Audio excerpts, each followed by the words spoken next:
And I'm going to introduce our prepared speech today, which is Steve Karski. And Steve is going to be talking about his marathon story. So the title of his speech is Marathoning, My Marathoning Story.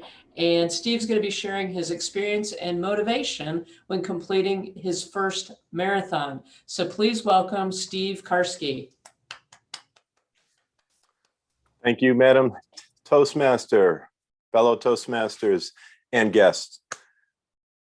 2007 was a banner year for me. Not in the sense that, had some exciting news like a new child born, not in the sense that I earned $1 million, just in the sense that that was a year when I became a marathoner. Back in 2007, I had an opportunity to go to a conference in Hawaii, thanks to a designation I earned through the insurance company I worked for. And at that point in time, I was enjoying Hawaii and minding my own business when all of a sudden I heard a keynote speaker. His name was Eric Weinheimer. Now, Eric Weinheimer is a really interesting dude. He's a guy who told us about his adventure of climbing Mount Everest. Now, if you've ever listened to somebody climb Mount Everest, it is quite a feat, I mean, most people don't climb Mount Everest. There's a few hundred that have climbed Mount Everest, and he was one of those folks that did. But he was a little unique because he was the first blind mountain climber to climb Mount Everest. And when he walked through his story, it was really incredible of his success and how he could achieve such a goal. And at the end of his presentation, he asked a really great question, actually a couple of questions that he wrapped together. He said, what's an adventure that you need to do or that you've always wanted to do in your life and you've just put off, you've never done? What's one really big goal that you'd love to accomplish and you've just been putting it off?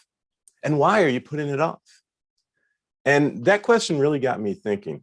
And I really pursued it and was thinking over the next couple of days about it. And all of a sudden it came to me and I thought, I have been a runner for a long period of time.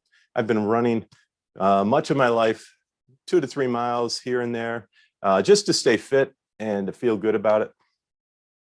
And I decided, I think I'm going to run a marathon.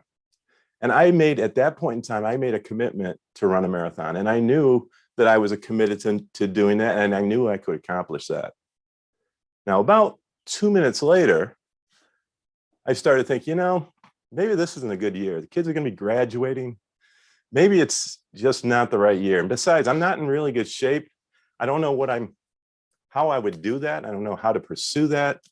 Maybe I should, maybe this isn't the right time to do that.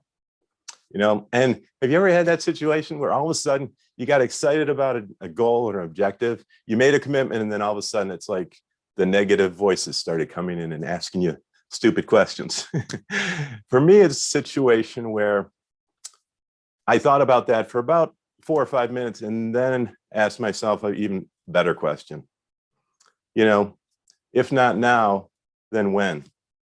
This is a perfect time to run my first marathon because I'll be turning 50 years old next year, and doing it at age 50 would be fantastic for me. Besides, what are you going to do? Wait until you're 60 to run your first marathon?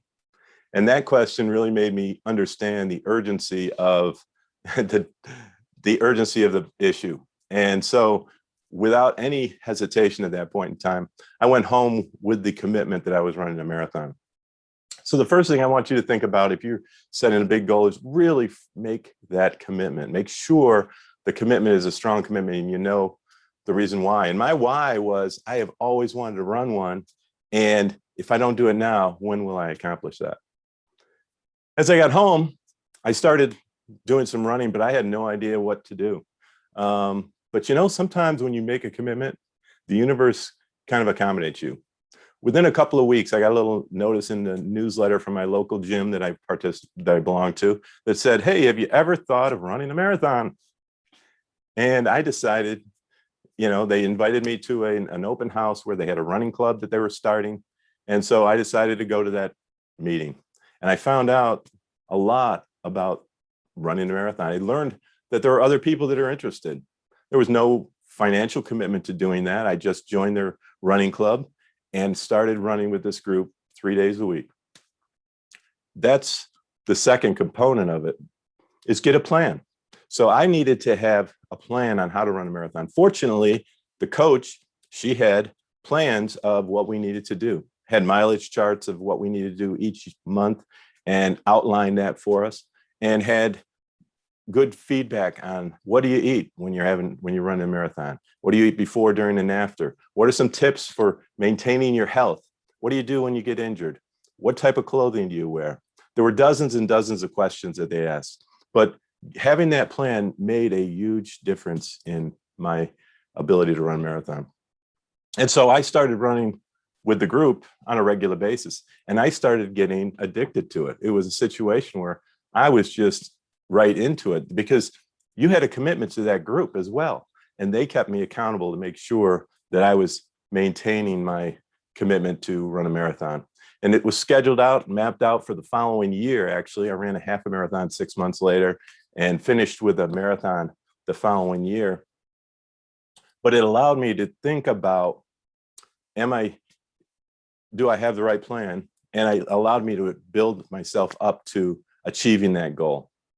And then finally, having a group of people around you made all the difference in the world. Because without that accountability from that group of people, I would never have probably been as successful as I was. I wouldn't have kept the commitment up as strong as I did. But having that group of people made a huge impact on me. When you got done, my first question was not, boy, I thank goodness I'm done with my first marathon. I don't ever have to do this again. My first question was, when am I going to do my next one? That was so much fun with this group of people, with this schedule, and with this ability to maintain my fitness. And so I was in that mode. And from that point, over the next 6 years, I finished 19 more marathons and have been running ever since. I've slowed down on the marathons after COVID, but I've got to get back to them. So if you're thinking of setting a big goal, a couple things to think about. First of all, make that commitment. Make sure you know why you want to do that. Secondly, make sure that you have a plan, something that maybe you have to ask others for help, because I had to. I didn't know what the plan was. And then thirdly, get others involved. And if you can be accountable to other people for the things you want to accomplish, it makes it so much easier. So with that, I think that anybody can accomplish anything they want, focusing on those 3 objectives.